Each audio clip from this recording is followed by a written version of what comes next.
Dear student, आज की class में हम लोग ट्रांजिशन और रिप्रेजेंटेटिव एलिमेंट के दरमियान में डिफरेंस देखेंगे और फिर लेंथेनाइड और एक्टिनाइड सीरीज के दरमियान में क्या फर्क होता है इसे हम डिटेल से डिस्कस करेंगे। सबसे पहले मैं बात करता हूँ representative versus transition element.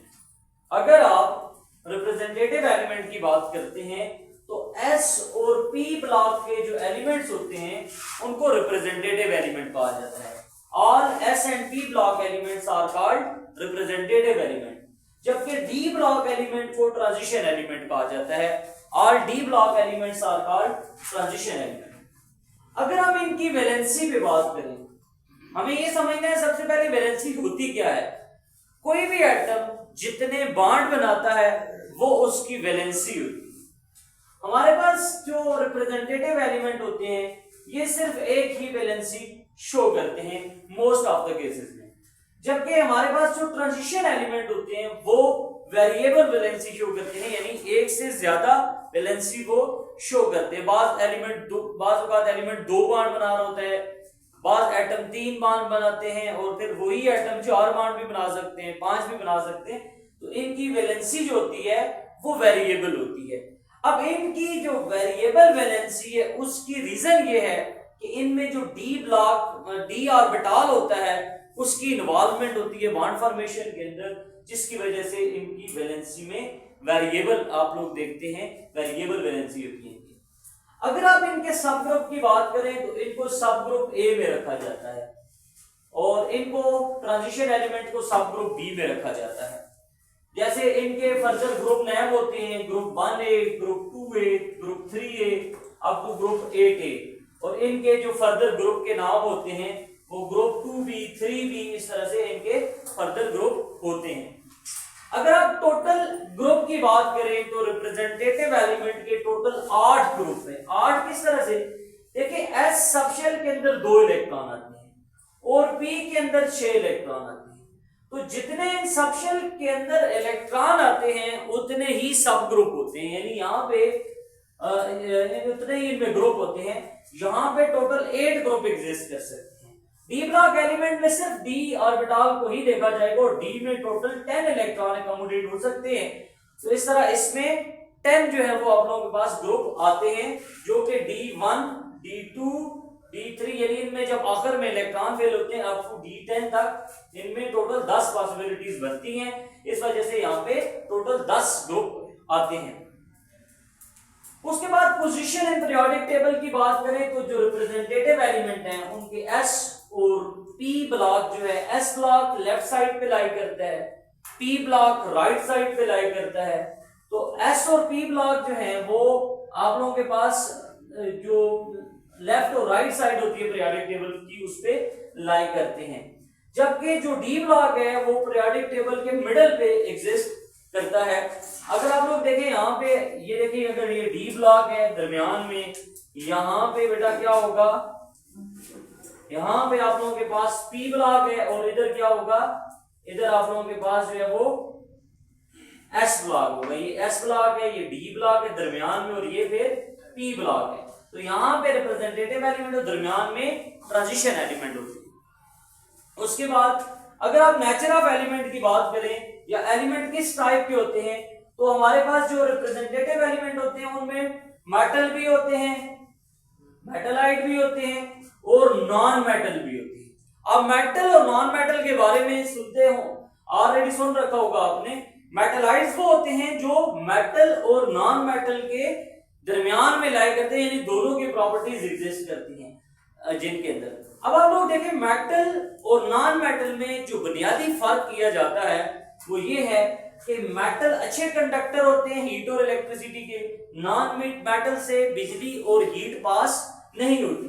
Metal positive charge ion बनाते हैं, नॉन मेटल जो होते हैं वो नेगेटिव चार्ज आयन बनाते हैं। अब जिस तरह मेटलाइट्स हैं तो मेटलाइट्स सेमीकंडक्टर होते हैं, यानी इनसे कुछ हद तक करंट पास होता है लेकिन टोटल इनसे करंट पास नहीं होता। तो आप लोगों के पास जो रिप्रेजेंटेटिव एलिमेंट होते हैं उनमें तीनों कैटेगरी के एलिमेंट एग्जिस्ट करते हैं, जबकि जो डी ब्लॉक है, जो ट्रांजिशन एलिमेंट है, इसमें सिर्फ और सिर्फ मेटल एग्जिस्ट करते हैं।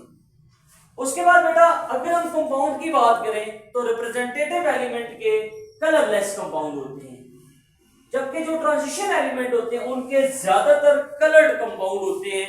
कलर्ड कंपाउंड की रीजन जो है वो डी सबशेल से डी सबशेल की इलेक्ट्रॉन की ट्रांजिशन है, जिसकी वजह से इनके कंपाउंड कलर्ड होते हैं। सिंपल वर्ड में आप ये समझ सकते हैं कि जो डी ब्लॉक एलिमेंट्स होते हैं उनमें डी ऑर्बिटल की इन्वॉल्वमेंट की वजह से उनके जो कंपाउंड होते हैं वो मुख्तलिफ रंगों के होते हैं।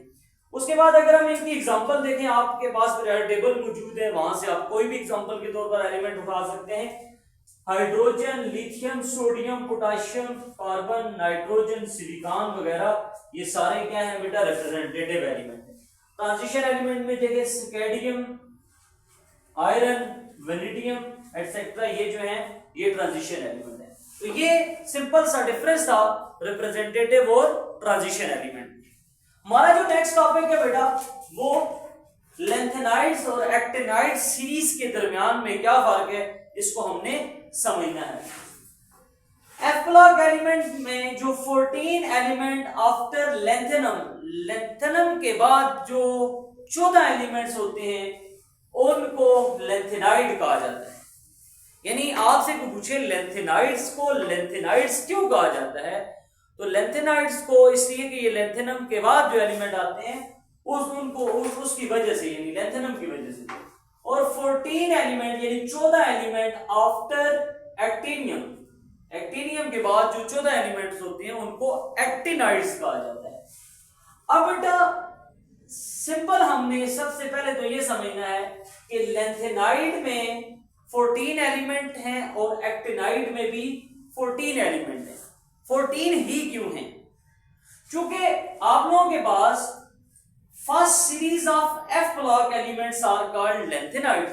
आप इसकी डेफिनेशन ये भी कर सकते हैं कि first series of F block are called lanthanides और second series of F block elements are called actinides.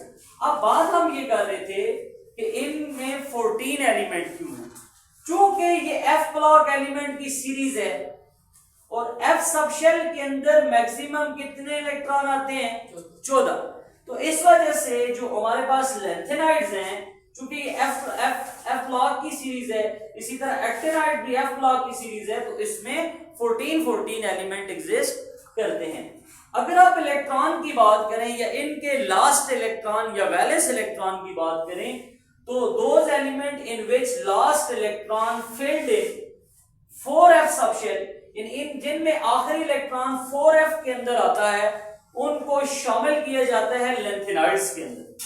और वो एलिमेंट जिनमें जब हम इलेक्ट्रॉनिक कॉन्फ़िगरेशन करते हैं और लास्ट में इलेक्ट्रॉन अगर 5f सबशेल के अंदर आए, those element in which last electron filled in 5f subshell are called actinide।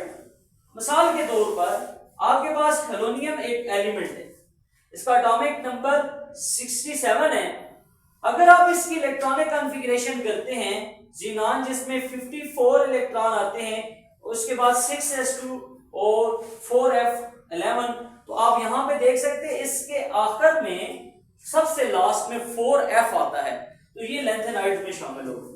और इसके आखिर में 5f आता है, तो इस वजह से ये, अब जैसे यूरेनियम है एटॉमिक नंबर 92, 86 into 7s2 और 4f4, तो इनमें आखिर में चूंकि इलेक्ट्रॉन जो फॉल करते हैं वो किसमें 5f में फॉल करते हैं, तो इस वजह से इसको एक्टिनाइड सीरीज में शामिल किया जाता है।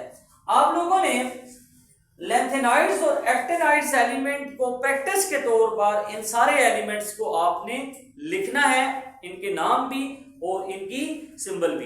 दैट्स ऑल बच्चों, अपना और अपनों का बहुत ज्यादा ख्याल रखें। अल्लाह हाफिज।